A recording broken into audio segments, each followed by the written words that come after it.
Hi, Amos here with a brand new pair of Sony MDR-Z7 headphones for unboxing.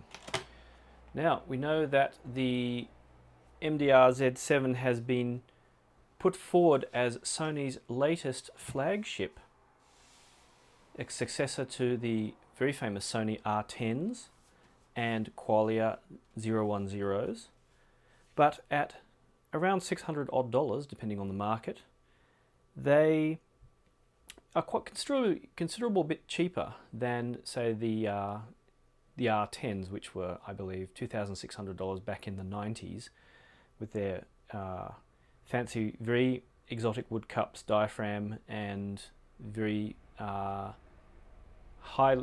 quality box and all that. The MDR Z7s have quite a large diaphragm, which they've detailed on the back of the box. And excuse me if I forget the exact size, it should be written on here, around 70 millimeters. Quite a large diaphragm, and the idea is that they can cover up to 100 kilohertz in frequency, well beyond our hearing range. And I think this has a lot to do with the fact that Sony put forward, SACDs and of course and now DSD, which covers a greater than our hearing range, greater than CD quality, which goes up to higher frequencies than our hearing range. And also there is some belief amongst people that there are higher harmonics in instruments which are important even beyond our hearing. But anyway, that's not what we argue now. The MDR-Z7 is also the first balanced Sony headphone. It's designed to be connected with a balance cable to the PHA3, which is like the Z7s had just gone on sale. And again, first balanced amp from Sony. Anyhow, I'm here just to unbox them at the moment, and in the future I shall review them. So the box that I got from the local electronics store was not shrink wrapped.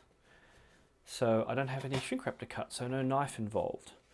But let's see how we go, because this will be my first Sony unboxing and I have no idea what to expect inside. So opening up the box, we have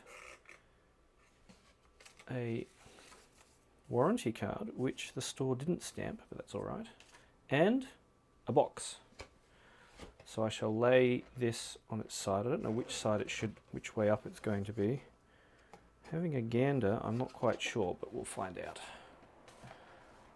If I lay it on its side and pop it open. Do this on a small table, it's kind of tricky. Aha, I was right. Front of the box, front of the box. Getting the box out of the way. And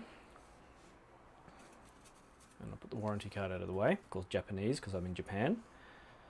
And let's see what's going to happen when I lift. Oh, it's clamshell. Here we go, here we go, here we go. And that's nice. Here we go. MDR Z7, number 1006. Well, I don't know if is it 1006? Who knows? Anyway, there are certainly some early numbers showing up in people in various markets. I don't know how many they've assigned to what markets, but obviously quite a few. And inside we have our regular headphone cables, and they use conventional 3.5 millimeter or 8-inch TRS jacks. So the aftermarket cable makers will be overjoyed that they don't have to find any exotic plugs and connectors for them, unlike the HD800s, although less so things like planers. And it has a 6.5 millimeter or 1/4-inch adapter for that one, and also, of course the first for Sony, a balanced cable, which just uses, again, conventional 3.5 millimeter plugs. So anyone who can make a mini to mini can make some exotic cables for them if they so wish. And also inside, at the bottom, we have information booklet, nicely wrapped, explaining inside, no doubt, about the cables. Let's have a quick gander at that. It'll be in Japanese, of course, because this is a Japanese one, but I think for the enthusiast they'll have no trouble with the information in here. there's the PHA3 and showing the cables.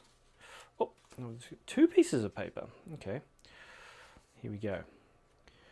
We have the headphones and with the optional exotic cable available, or Kimber cable, which is available for, now I don't know if you can translate Japanese prices, but you imagine that Japan doesn't have any dollars and cents, only has cents.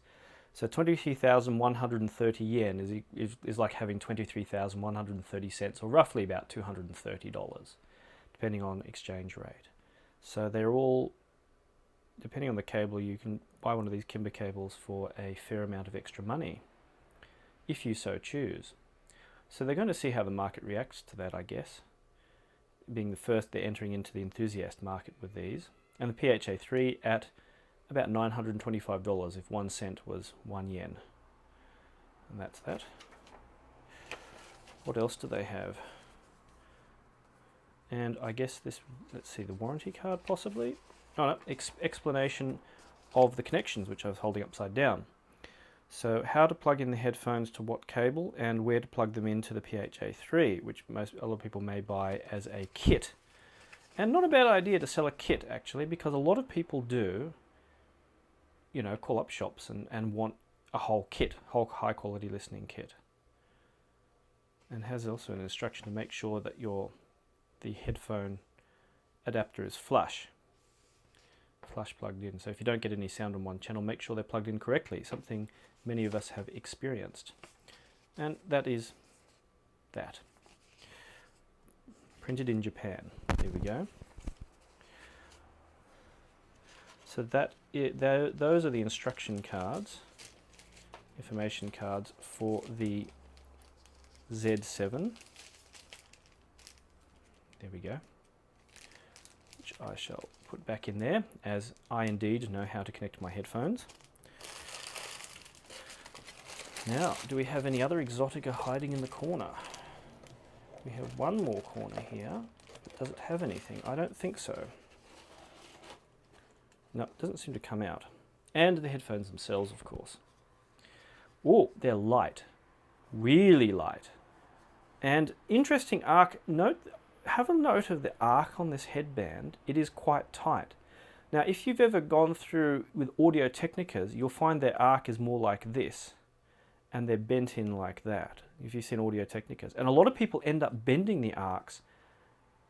People who have heads like me and don't have big wide heads like a lot of people do, end up bending the arcs more in this kind of angle. So to find that, instead of having them like Audio Technica, like, ooh, before we get into that, Audio Technica like where they open up and bend in, and to have them actually bent in a way that's perfect for my head at least is awesome.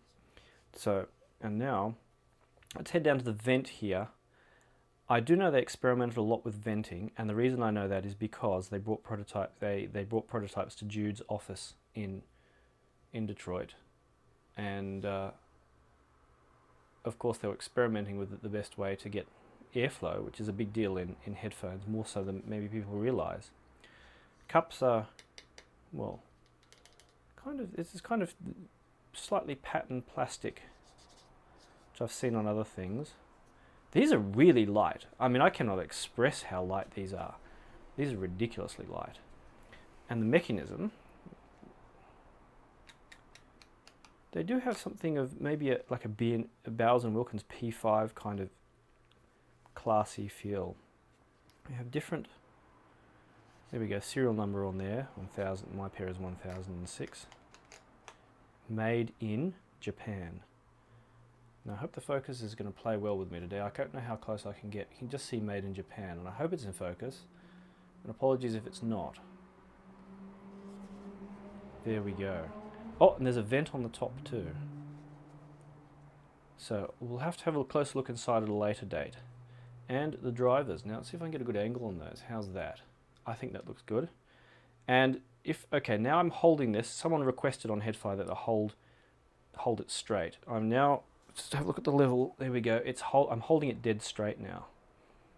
So if I tilt it, I think you can get an idea of the tilt of the drivers. I'm not sure. I can see it clearly where I'm standing, but I'm not sure you can see it clearly in the video. I can't tell till afterwards because I'm looking at the screen on the video.